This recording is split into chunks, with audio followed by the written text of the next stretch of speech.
సిలువ మానిపోయి వేలాడుచు ఆయన పలికిన 6వ మాటలకు మనం వచ్చాం. ఆమేన్. ఆ మాటను మీకు చూపిస్తాను చూడండి. యోహాను సువార్త 19:30. యేసు ఆ చిరకను పుచ్చుకొని సమాప్తమైనదని చెప్పి తల వంచి ఆత్మను అప్పగించెను. ఆమేన్. సమాప్తమైందనే మాట మరలా మనకు కనబడుతుంది. అవునా? అక్కడ శ్రమ పొందాడు, దాహము కొనుచున్నాను అన్నాడు. ఇక్కడ మరలా శ్రమ పొందుతున్నాడు, మరలా సమాప్తమైందని చెప్పుచున్నాడు. తల వంచి ఆయన ఆత్మని అప్పగిస్తున్నాడు. అంటే అక్కడ దాహము కొనుచున్నాను అనడం, చేదు చిరకనివ్వడం, ఆ తర్వాత ఇక్కడ సమాప్తమైందని మళ్ళీ చెప్పి తల వంచి ఆయన ఆత్మని అప్పగిస్తున్నాడు. ఎవరికి? తండ్రి అయిన దేవునికి. ఎందుకు అప్పగిస్తున్నాడు ఆత్మని? ఈ ఆత్మ చేత కన్యక గర్భమందు శరీరంలో ఆత్మ జన్మించి బయటకు వచ్చి పసిపిల్లడుగా, యవ్వన కుమారుడుగా, రక్షకుడుగా, అభిషిక్తుడిగా, యేసుక్రీస్తుగా ఈ లోకంలో తండ్రి అయిన దేవుని చిత్తాన్ని జరిగించి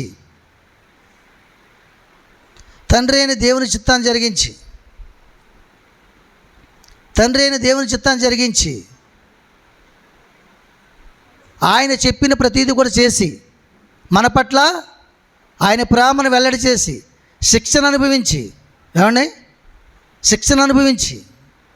ఆయనే శ్రమ పొంది మన ద్వారా వచ్చిన ప్రతి శిక్షను కూడా ఆయనే వహించి దాన్ని సమాప్తం చేసి సంపూర్తి చేసి మనల్ని సంపూర్ణంగా చేసి ప్రార్థన చేసి తండ్రి అయిన దేవునికి మనల్ని అందరిని అప్పగించి అప్పుడు ఆయన ఆత్మనే తండ్రి అయిన దేవుని చేతికి అప్పగించున్నాడు. ఆమేన్. ఎందుకంటే ఎక్కడి నుంచి వచ్చాడు అక్కడికి వెళ్ళక తప్పదు. ఆయన పని అయిపోయాక ఏం చేశాడు? ఆయన ఆత్మనే దేవునికి అప్పగిస్తున్నాడు. ఆమేన్. చూడండి అక్కడ యెషయా గ్రంథము 22:14. యెషయా గ్రంథము 22:14. మైక్ పిచ్చదు. కాగా ప్రభువును సైన్యములకు అధిపతియగు యెహోవా నాకు ప్రత్యక్షుడై నాకు వినబడినట్లు ఇట్లనుచున్నాడు. మీరు మరణము కాకుండా ఈ మీ దోషమునకు ప్రాయశ్చిత్తము కలగదని ప్రభువును సైన్యములకు అధిపతియగు యెహోవా ప్రమాణపూర్వకంగా సెలవిచ్చుచున్నాడు. ప్రమాణపూర్వకంగా తెలియజేస్తున్నాడు. ఆమేన్. చూసారా? ఇక్కడ యెషయా భక్తుడితో ప్రభువైన క్రీస్తు ఏం చెప్తున్నాడంటే, ఇదిగో మీ పాపము పరిహరించకుండా, మీ దోషానికి శిక్ష రాకుండా, అనగా మీరు మరణం పొందకుండా మీకు పాప క్షమాపణ లేదు, విడుదల లేదు అని చెప్తున్నాడా లేదా? నిజానికి పాపముల చేత అతిక్రమముల చేత చచ్చించుతూ మనము చనిపోయి మరణించాలి. ఆయనను క్రీస్తు ఆయనే మన నిమిత్తం మరణించి మన శిక్షని వహించి మనకేం చేసిన విడుదల ఇస్తున్నాడండి. ఆయన ఆత్మను అప్పగించుకోవడమే కాకుండా మన ఆత్మను కూడా దేవుని సంధికి చేరుస్తున్నాడు. ఆమేన్. కాబట్టి మనము కూడా ఈ లోకంలో శరీరపరంగా క్రీస్తు ఎలాగైతే మరణించాడో అలాగే మనం కూడా మరణిస్తేనే దేవుని రాజ్యానికి దగ్గర అవుతాం. అవును కదా? చెప్పండి. దేహాన్ని విడిచి ఆత్మకి అవకాశము కలుగజేస్తాం. ఆత్మ పరదేశంలోకి వెళ్తుంది. పరదేశంలో ఉన్న ఆత్మను దేవుడు సిద్ధపరిచి మహిమ శరీరం ఇచ్చి ఆయన రాకడలో ఆయన రాజ్యానికి చేరుస్తాడు. మరణం పొందితేనే కదా జరుగుతుంది. సత్యం ఇది. కాబట్టి మరణం అంటే భయపడకండి. మాకు మరణం అంటే భయం అన్న చేతెత్తండి. భయం లేదన్న వాళ్ళు ఎత్తండి. మీరు రెండు ఎత్తరు. భయం లేదన్న వాళ్ళు ఎత్తండి అంటే ఎత్తరు. భయం అన్నవాళ్ళు అంటే మీరు దేనికి సంబంధించిన వాళ్ళు మీరే తెలుసుకోండి.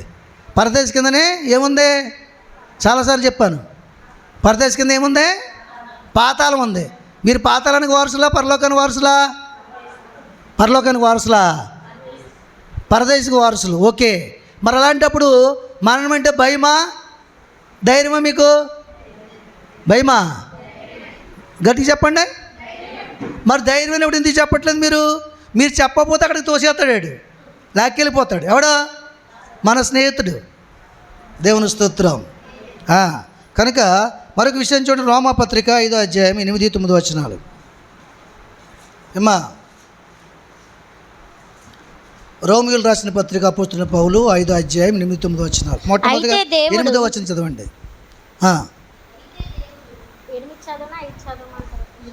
అయితే దేవుడు మన ఎడల తన ప్రేమను వెల్లడిపరుస్తున్నాడు. ఎట్లనగా మనం ఇంకనూ పాపులమై ఉండగానే క్రీస్తు మన కొరకు చనిపోయిన. ఆమేన్. చూసారా, దేవుడట తన ప్రేమనే వెల్లడిపరుస్తున్నాడంట. ఎలా వెల్లడిపరుస్తున్నాడు? మనం ఇంకనూ పాపులమై ఉండగానే ఆయన మన కొరకు యుక్తకాలం మందు భక్తిహీనమైన మన కొరకు చనిపోయాడు ఆయన. ఆమేన్. చూసారా, ఏమండి, నీతిమంతునికి ఎవరైనా మధ్యవర్తిగా వచ్చి అడ్డుపడతారు, అవునా కదా చెప్పండి. అలాగే యథార్థంగా అప్పు తీర్చేవాడికి ఎవరైనా మధ్యవర్తిగా ఉండి అప్పు ఇప్పిస్తారు, అవునా కదా చెప్పండి. ఏమండి, మంచివారికి ఎవరైనా మధ్యవర్తిగా ఉంటారు. ఏమండి, అనీతిమంతులకి, భక్తిహీనులకి, దుర్మార్గులకి, దుష్టులకి ఎవరైనా మధ్యవర్తిగా ఉంటారా? ఉండరు. కానీ ఈ లోక ప్రేమ వేరు, మన క్రీస్తు ప్రేమ వేరు. ఈ లోక ప్రేమ స్వార్థమైనది, అశాశ్వతమైనది. దేవుని ప్రేమ శాశ్వతమైనది, నిస్వార్థమైనది, అవునగా చెప్పండి. కాబట్టే ఆయన మన భక్తిహీనమైన మన కొరకు పాపముల చేత అపరాధం చేత చర్చించుతున్న మనల్ని బ్రతికించడానికి ఆయన ప్రేమను మరొకసారి వెల్లడిపరిచాడు. ఆమేన్, ఆమేన్. ఎలా వెల్లడిపరిచాడు? మనందరి పాపాలు మధ్యవర్తిగా వచ్చి ఆయన వేసుకుని, ఆయన శిక్ష వహించి, మన శిక్షనే ఆయన భరించి మనల్ని విడిపించి ఆయనే శిక్షకు పోతుడై మన పాపములు, అపరాధములు, శాపములు సమాప్తం చేశాడు. ఆమేన్. చూడండి, ఇక్కడ విడుదల వేరు, విమోచన వేరు. నిన్న మీకు చెప్పాను, విడుదల వేరు, విమోచన వేరు. విమోచన అంటే ఏంటి తెలుసా? ఒక వ్యక్తికి నేరం పరిగణించి ఎఫ్ఐఆర్ చేసి శిక్ష పడింది అనుకోండి. శిక్ష పడినప్పుడు ఒక స్నేహితుడు వెళ్ళి బెయిల్ ఇచ్చి తీసుకొస్తాడు బయటికి. అది విమోచన. అంటే ఆ జైల్లో మగ్గిపోకుండా విమోచించి బయటికి తీసుకొచ్చాడు. కొన్ని సంవత్సరాల తర్వాత వాయిదాలు జరగాక శిక్ష అమల్లోకి వస్తుంది. అప్పుడు శిక్ష అమల్లోకి వస్తుంది. అమల్లోకి వచ్చినట్టు జడ్జి గారు అంటారు, ఇది నీకు ఆఖరి వాయిదా, 2 సంవత్సరాలు ఇస్తున్నాను, 5 సంవత్సరాలు జైలు కొలవాలని చేసిన నేరానికి, లేదా 5 లక్షలు డబ్బు చెల్లించాలంటాడు. అప్పుడు అతని దగ్గర లేదు. తన ముఖ్య స్నేహితుడు వెళ్ళాడు వేళ ఏం జరుగుతుందని. వెళ్ళేటప్పటికి ఈ మాట ఎప్పుడైతే జడ్జి గారి నోట విన్నాడో, వెంటనే తన స్నేహితుడికి పక్కనే ఉండి డబ్బు కడతానని చెప్పాడు సైలెంట్గా. అయ్యగారు, నేను ఫైన్ కట్టేస్తానని చెప్పాడు ఆయన, నేరస్తుడు. స్నేహితుడు 5 లక్షలు ఇచ్చాడు. అక్కడ కోర్టు గుమస్తు వచ్చి కట్టించుకున్నాడు. విడుదల వచ్చింది, తీసుకొచ్చి కుటుంబానికి అప్పచెప్పాడు. చెప్పలు కూడా దీన్ని మహింపరచండి. మొదటిది బెయిలు, విమోచన. ఇది విడుదల. మీకు అర్థమవుతుందా? అలాగే పాపముల చేత, అపరాధముల చేత లోకంలో చచ్చిన స్థితిలో ఉన్న మనల్ని దేవుడు తన బాప్తిసం ద్వారాగా, తన రక్తం ద్వారాగా, వాక్యం ద్వారా కడిగి ఉదక స్నానం చేయించి పరిశుద్ధ అభిషేకం కలిగి జీవించి అట్టి ఆత్మను కలగజేసి మనల్ని లోకం నుంచి విమోచించి తన సన్నిధానంలో కూర్చోబెట్టి తన బిడ్డలుగా తీర్చిదిద్దాడు. ఆమేన్. వింటున్నారా?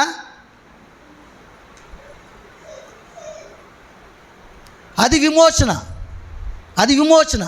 ఇప్పుడు ఆత్మీయ జీవితంలో నడుస్తూ వాక్యానుసారంగా జీవిస్తూ అనేక శ్రమలు అనుభవిస్తూ, అగ్ని వంటి శ్రమలు, లోక శ్రమలు, బంధువుల ద్వారా శ్రమలు, వేషధారుల వల్ల శ్రమలు, లోకస్తుల వల్ల శ్రమలు, అధికారుల వల్ల శ్రమలు, గ్రామం వల్ల శ్రమలు, ఇవన్నీ అనుభవించి వెళ్తుండగా ఆఖరి తిరిగి వచ్చేసాం మనం. ఎక్కడికి? మరణించేసాం మనం. ఇంకా శ్రమలు అనుభవించి మరణించేసాం. మరణించిన తర్వాత పరదేశంలోకి వెళ్ళిన తర్వాత దేవుడు తన రాకల్లో మనకు విడుదల ఇచ్చాడా లేదా? అది తన ప్రేమను అలా వెల్లడి చేసాడు ఆయన. మొదటగా మనందరి పాపంలో ఆయన భరించి విమోచన ఇచ్చాడు. మధ్యవర్తిగా వచ్చి జామీను ఉన్నాడు. తండ్రి అయిన దేవునికి అందుకే ఆయన నలుగురికి ఇష్టమైంది. ఎందుకు ఇష్టమైంది అని నువ్వు అనుకుంటున్నారు? తండ్రి అయిన దేవునికి నలుగురుట ఎందుకు ఇష్టమైంది అనుకుంటారు? ఏమండి, మీ దగ్గర ఉన్న 100 రూపాయల నోటు తీసుకెళ్ళి శుభ్రంగా నిలిపేసి చింపేస్తాను, కానీ మీకు 500 నోటు ఇస్తానంటే మనకి ఇష్టమా కాదా? చెప్పండి అమ్మా. పోతే పోయింది, అది 100, 500 వస్తున్నాయి కదా, సంతోషమా కదా? అలాగే తన కుమారుడు చనిపోయినా పర్లేదు, మనం లక్షల మంది రక్షింపడుతున్నాం కదా, ఆయన జీవాన్ని మనలో ప్రవేశపెడుతున్నాడు కదా. ఆయన నలుగుగొట్టుట తండ్రి అయిన దేవునికి ఇష్టమైంది. ఎందుకంటే మనల్ని బట్టి సంతోషిస్తున్నాడు ఆయన. ఆయన కుమారుడు చేసే కార్యాన్ని బట్టి సంతోషించాడు. ఆ కార్యాన్ని వల్ల వచ్చిన మన ఫలాలను బట్టి కూడా దేవుడు సంతోషించాడు. ఆమేన్. అలాగే తన ప్రేమను వెల్లడి చేశాడు దేవుడు. ఆమేన్.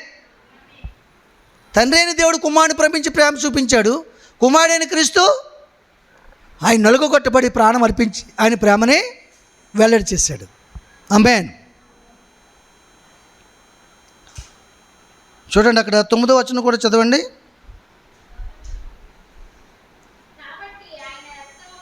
కాబట్టి ఆయన రక్తం వలన ఇప్పుడు నీతిమంతులుగా తీర్చబడి మరింత నిశ్చయముగా ఆయన ద్వారా ఉగ్రత నుండి రక్షింపబడదు. చూసారా, ఆయన ద్వారా నీతిమంతులుగా తీర్చబడి ఆయన మరింత నిశ్చయముగా అంటే ఖచ్చితంగా మరింత దగ్గరగా ప్రభు మనం చేర్చుకుని ఉగ్రత నుంచి, రాబోయే ఉగ్రత నుంచి తప్పించాడు. ఏంటి రాబోయే ఉగ్రత? ఏమా, రాబోయే ఉగ్రత ఏంటి? ప్రభు 2 రాకల్లో ఆకాశం లయమైపోద్ది, భూమి పిండి వలె కరిగిపోద్ది, పంచిపోతాలు లయమైపోతాయి, ఇళ్ళన్నీ కూలిపోతాయి, భవంతులు కూలిపోతాయి. మనుషులు దాక్కుందామంటే ఎక్కడైనా కొద్ది కన్నం దొరికితే బండసందు దొరికి దాక్కుంటే బండసందులు కూడా కూలిపోతాయి. భయంకరమైన శ్రమ, భూలోకం పుట్టింది మొదలుగా ఇప్పటివరకు అలాంటి శ్రమ రాలేదు. అలాంటి శ్రమ వస్తుంది. ఆ ఉగ్రతలోంచి దేవుడు మనల్ని కాపాడు, పరదేశంలో కాపాడుతాడు, భూమి కిందన.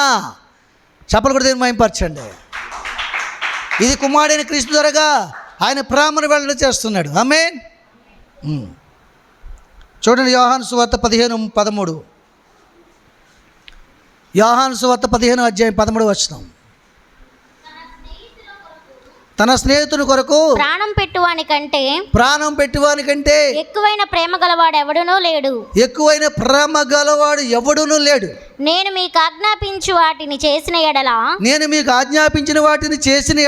మీరు నా స్నేహితులయ్యుందురు. మీరు నాకు స్నేహితులయ్యుందురు. ఆమేన్. తన స్నేహితుని కొరకు ప్రాణం పెట్టిన వానికంటే ఎక్కువైన ప్రేమ గలవాడు ఎవడునూ లేడటండి. చాలామంది కూడా స్నేహాల్లో ఇతడు నా బెస్ట్ ఫ్రెండ్, నా ముఖ్య స్నేహితుడు, నా మంచి స్నేహితుడు, నా ప్రాణానికి ప్రాణం అని వాళ్ళ స్నేహితుల గురించి చెప్తుంటారు, సంతోషిస్తారు, ఆనందిస్తుంటారు. అవునా కదండి? ఆ స్నేహితుడికి ఒకరోజు 2 కిడ్నీలు పాడైపోయి హాస్పిటల్ చేర్చబడితే, నీ ముఖ్య స్నేహితుల పేర్లు చెప్పవయ్యా, నీ కుటుంబీకులు ఎవరు కూడా కిడ్నీలు ఇవ్వడానికి అంగీకరించలేదు, వాళ్ళైనా ఇస్తారేమో అని చెప్పి అడిగినప్పుడు డాక్టర్ గారు 4 పేర్లు చెప్పాడు.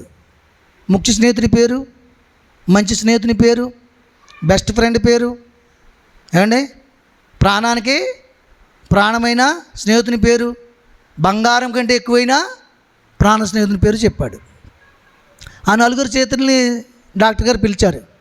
పిలిచిన తర్వాత ఒక్కొక్కరిని అడుగుతుండంట. ఏమని? ముఖ్య స్నేహితుని అడుగుతుండంట, నీ స్నేహితుని కిడ్నీలు 2 పాడైపోయినాయి, ఒకటి ఇచ్చినట్లయితే కొన్నాళ్ళు బ్రతుకుతాడు, నువ్వు ఇవ్వగలవా? నేను ఇవ్వలేనయ్యా, నా తల్లిదండ్రులు పెంచాలి, నాకు బాధ్యతలు ఉన్నాయి అని చెప్పి వెళ్ళిపోయాడట. రెండో వాడిని ఇష్టమైన స్నేహితుని అడిగాడట. అతను కూడా నేను ఏమాత్రం కూడా త్యాగము చేయలేను, కావాలంటే ఓ 1,00,000 రూపాయలు ఇస్తాను, ఎవరైనా కిడ్నీ ఉన్న వాళ్ళు ఇవ్వగలిగిన వాళ్ళు ఉంటే ఆ డబ్బు పెట్టి మీరు తీసి నా స్నేహితుడికి ఇప్పించండి, నేను మాత్రం ఇవ్వనని చెప్పి వెళ్ళిపోయాడంట. ప్రాణానికి ప్రాణమైన స్నేహితుని పిలిచాడంట. ఏమయ్యా, నీకు ప్రాణానికి ప్రాణమైన స్నేహితుని చెప్పెడుతును, మరి నువ్వేమైనా ఒక కిడ్నీ ఇవ్వగలవా అని అడిగాడట. నేను ఎంత మాత్రం కూడా ఇవ్వలేను, కిడ్నీ కాదు కదా, నేను మంచిగా ఉంటాను, ఇతరులకు హాని చేయను, అలాగే నా స్నేహితుడికి ఎప్పుడు హాని చేయలేదు, నేను మంచి చేశాను తప్ప నాలో ఉన్నది ఏది కూడా ఎవరికి సమర్పణ చేసే అంత త్యాగమూర్తిని కాదని చెప్పి వెళ్ళిపోయాడట. దేవుని స్తోత్రం. ఇంకా బంగారం లాంటి స్నేహితుని పిలిచాడంట. పిలిచి, ఏమయ్యా నువ్వు బంగారం కంటే ఎక్కువ అని చెప్పాడు, నీ కిడ్నీ ఇస్తావని అడిగాడు డాక్టర్. లేదండి, నా చెల్లి పెళ్లి చేయాలి, బంగారం లాంటి చెల్లి పెళ్లి చేయాలి, బంగారం లాంటి తమ్ముడు పెళ్లి చేయాలి, నా తల్లిదండ్రులు బంగారం లాంటి వాళ్ళు, వాళ్ళని వృద్ధాప్యం పెంచాలి, ఈ కిడ్నీ ఇచ్చేస్తే ఈ కార్యాలను చేయలేను, బంగారం లాంటి నా స్నేహితుడైనా చనిపోవడానికి ఇష్టపడతాను కానీ నా కిడ్నీ ఇవ్వడానికి ఇష్టపడండి అని చెప్పి వెళ్ళిపోయాడు. దేవుని స్తోత్రం చెప్పండి. ఈ లోక సంబంధమైన స్నేహంలో స్వార్థం ఉంటుంది. ఎవడైనా స్నేహితుల కొరకు ప్రాణం పెట్టేవాడు ఎవడైనా ఉన్నాడా అని ఒక ప్రశ్న. లేడు కాబట్టి యేసుక్రీస్తు స్నేహితుడికి లోకానికి వచ్చాడు, కంచక గర్భం ధరించి మనందరితో స్నేహం చేసి మనందరినీ విమోచించి చనిపోవలసిన మనల్ని బ్రతికించి ఆయన రాజ్యాన్ని చేర్చడానికి. ఆమె ఆయన మంచి స్నేహితుడు. మనం అనుకున్న వాళ్ళ నోరు లేపండమ్మా, స్వరం ఎత్తండమ్మా, మాట్లాడండమ్మా, మాట్లాడే దేవుడవు నీవు, మాట్లాడని రాయివి చెట్టువు నువ్వు కావు, మాట్లాడని రాయివి చెట్టువు నువ్వు కావు, మాట్లాడే దేవుడవు నీవు, మాట్లాడే దేవుడవు నీవు, మాట్లాడని రాయివి చెట్టువు నువ్వు కావు, మాట్లాడే దేవుడవు నీవు, మా కుటుంబ వైద్యుడవు నీవు, మా మంచి ఔషధము నీవు, మా కుటుంబ వైద్యుడవు. హల్లెలూయా. మా వ్యాధి బలహీన సమయాలలోన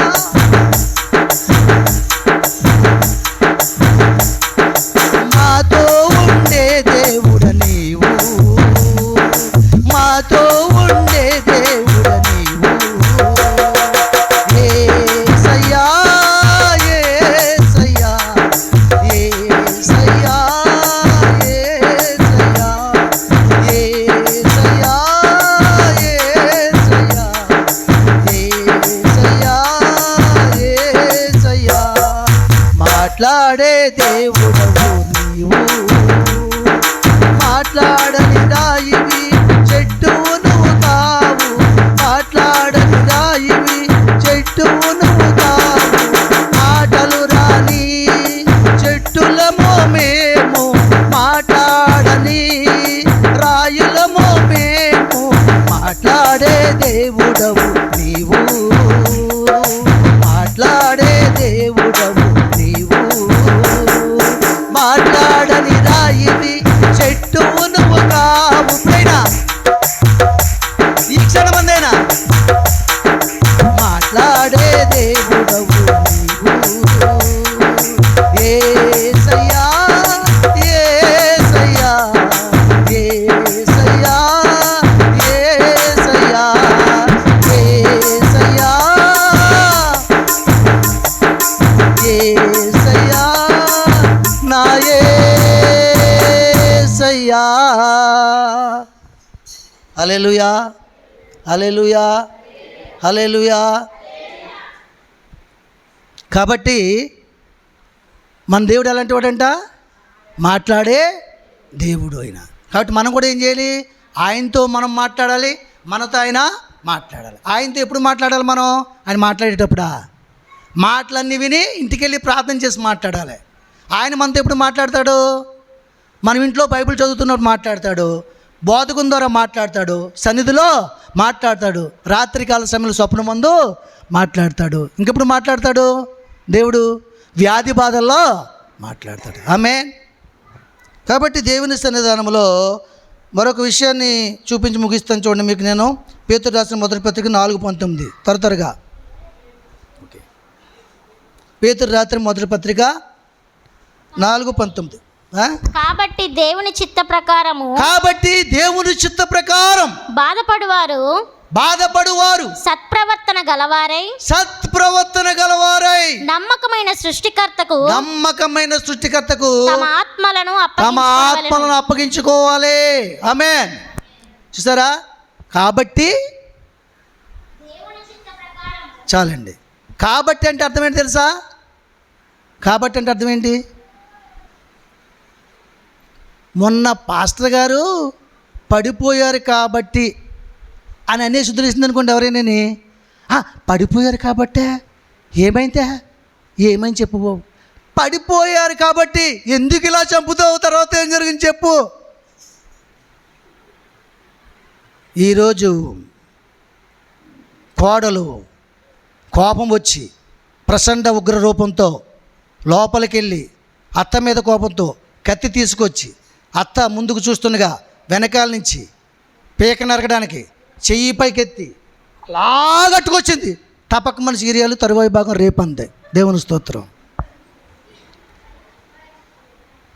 ఓ రీడు తలబద్దలవ్వా, ఎంత పని చేశాడక్క. కత్తి వెనక తీసాడా, వేసేసిందా? అది చూస్తేనే కానీ నా మనసు నమ్మడము రాదు. ఎందుకంటే రేపు మా అత్తగారిని ఎలా నరకాలో చెప్పాలని తెలుసుకోవాలి. మరి దేవుని స్తోత్రం కదా. మరి ఇలా కోళ్ళం అత్తగారు ఏం తక్కువ తింటుందేంటి? అత్త మాటకి ఫైటింగ్ చేసేస్తుంది బలం ఉందని. దీన్ని ఎప్పుడు నరకాలో, ఏ సులువుగా నరకాలో నేను కూడా చూడాలని అత్త. దేవుని స్తోత్రం. ఆమె పోనీళ్ళిద్దరు ఏం తక్కువ తింటే కొడుకేం తక్కువ తింటున్నాడా? ఎంతసేపు చూసినా సరే డాడీ 10,000 ఈ డాడీ, లక్షలు ఉన్నాయి దగ్గర ఏంటే 10,000 నీ బతుకు బజార్లు ఏడసా అందటికెళ్ళా ఆదాయం లేదు, ఏం లేదు. 10,000 అంటే 10,000 ఓ సవగ్గా బజార్లో పోసేస్తాను అనుకుంటాం గంపలు అన్నాడండి డాడీ. ఇవాళ సీరియల్ ఆగిపోయిందిరా కత్తి పీక దాకా వచ్చి, రేపు చూస్తాను, ఎల్లుండి వేస్తాను. అప్పుడు ఆస్తంతా మీదా, ఎవరిదే మీదా. అబ్బా, మీ ఉద్దేశాలు ఇప్పుడు అర్థమయ్యాయి నాకు. దేవుని స్తోత్రం. సత్యమునే పలికితిరి. ఆమేన్.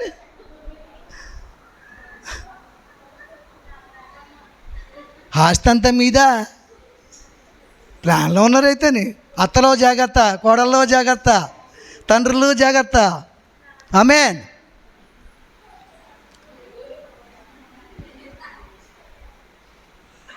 ఇప్పుడు దేవుని చిత్త ప్రకారం బాధపడడం ఏంటో, లోకానుసారంగా బాధపడడం ఏంటో చెప్తాను వినండి. ఒకడు దేవుని సంధికి రాకుండా దేవుని సంధి మర్చిపోయి ఇష్టానికి జీవించి పాపంతో శాపంతో జీవిస్తూ ఓ కష్టపడిపోతుంటాడు అనుకోండి. ఓ రోజు నిద్ర లేకుండా డ్యూటీ చేసేస్తాడు అనుకోండి, రాత్రులు బళ్ళు మీద తిని ఓసారి నిద్ర వచ్చి జారిపోడా? అప్పుడు ఏమైపోద్ది? సంవత్సరం నుంచి సంపాదన అంతా కూడా టింకి చిక్కం పరిగెట్టేద్ది. దేవుని స్తోత్రం. అవునే కదా? పరిగెడదా? పోనీ నన్నే చూసుకోండి, ఇలాగ అనుకోండి, మీకు అర్థం అవ్వాలంతే. అవునే కదా? దేవుని స్తోత్రం. వెళ్ళిపోదా? ఆ దేవుని చిత్త ప్రకారం బాధపడుతున్నాడా, లోక సంబంధంగా బాధపడుతున్నాడా? విశ్వాసం అయ్యండి, చెప్పాలి మీరు. లోక సంబంధంగా లోకాన్ని ప్రేమించి, డబ్బుని ప్రేమించి, కుటుంబాన్ని ప్రేమించి, దేవుని చిత్త ప్రకారంగా తన చిత్త ప్రకారంగా తన ఇష్ట ప్రకారంగా వెళ్ళి ఆ విధమైన బాధపడుతున్నాడు. అవును కదండి? దేవుని చిత్త ప్రకారం బాధపడేవాడు ఎలా ఉంటాడు? ఏమండి పాస్టర్ గారు మీ పని అయిపోయింది అని నేను చెప్పడం కాదు, కొందరు మీకు విరోధమైన విశ్వాసాలు కూడా పలుకుతున్నారు. తెలుసుకోండి. మీ గ్రామంలో కొంతమంది మీకు ఇట్టిన వాళ్ళు కూడా అంటున్నారు మీ పని అయిపోయిందని.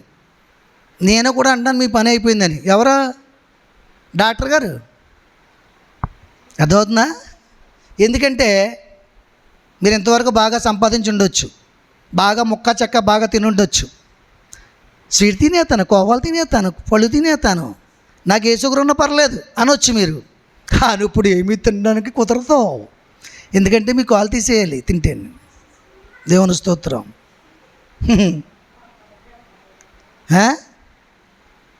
అంటాడండా అప్పుడు ఏం చేస్తాను నేను?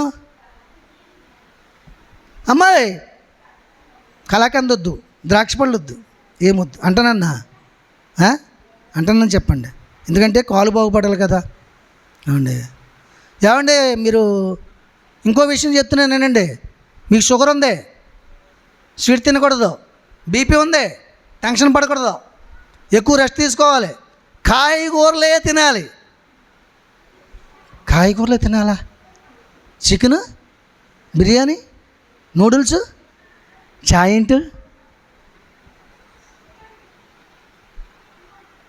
నోరేమవుతుంది అప్పుడు చెప్పండి? చచ్చిపోద్ది, చెప్పబారదు, చచ్చిపోతుంది నోరు, అవునగా చెప్పండి. ఓ నాయనా ఎంత బాధ వచ్చింది యేసయ్యా, ప్రతి విశ్వాస దగ్గర బిర్యానీ తిన్నాను కదయ్యా, బిర్యానీ నెట్టపోతేవే. ఏమ్మా అబ్రామా, పేతురా, ఎవరమ్మా అని అడిగాను కదయ్యా, ఇప్పుడు ఈ 3 నెలలు ఎలాగయ్యా? దేవుని స్తోత్రం. ఈ 3 నెలలు మీరు బయటికి వెళ్ళి కూడా రెస్ట్ తీసుకోవాలి, సంపాదించడానికి కుదరదా? ఎలా బతకాలి అనుకుని బెంగపడ్డాడు అనుకోండి, అది దేవుని చిత్త ప్రకారం వచ్చిన బాధ కాదు. నేనేం చెప్పాను నేను మీకు? 3 నెలలు నాకు ఏమీ లేకపోయినా బ్రతికేయగలను, కుంటుకుంటూ వచ్చి వాక్యము చెప్పగలుగుతున్నాను లేదా, బాధపడుతున్నాను లేదా?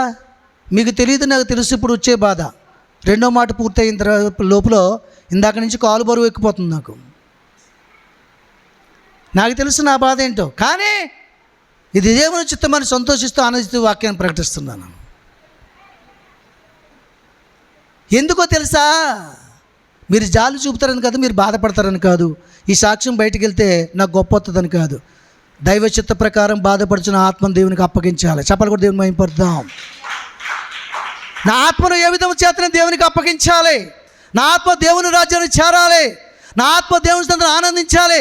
పరదేశికే వారసుని కానీ పాతాళానికి వారసుని కాదు అని రూఢిపరచుకుంటున్నాను. చెప్పాలి కూడా, దేవుని మహిమపరచండి.